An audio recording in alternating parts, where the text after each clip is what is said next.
आयुक्तालयातील मान्यवरांना श्री दशरथ तांभाळे कृषी संचालक आत्मा, डॉक्टर कैलास मोते कृषी संचालक फलोत्पादन यांना आणि श्री विकास पाटील कृषी संचालक गुणनियंत्रण व निविष्ठा जर ते आले असतील तर कृपया त्यांनी मंचावर सत्कार स्वीकारण्यासाठी यावं.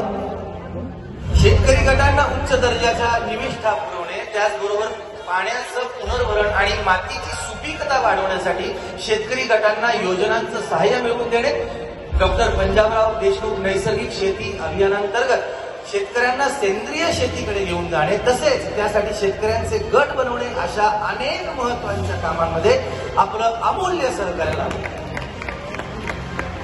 आणि त्याचबरोबर मी हे आवर्जून सांगू इच्छिते की आज या ठिकाणी जे शेतकरी गट आलेले आहेत त्यांनाही इथे येण्याची, नवं काही शिकण्याची संधी मिळावी यासाठी कृषी विभागातल्या आत्मा विभागानं खूप खूप मोलाचं सहकार्य केलेलं आहे. त्यासाठी आम्ही आपले सदैव ऋणी राहू.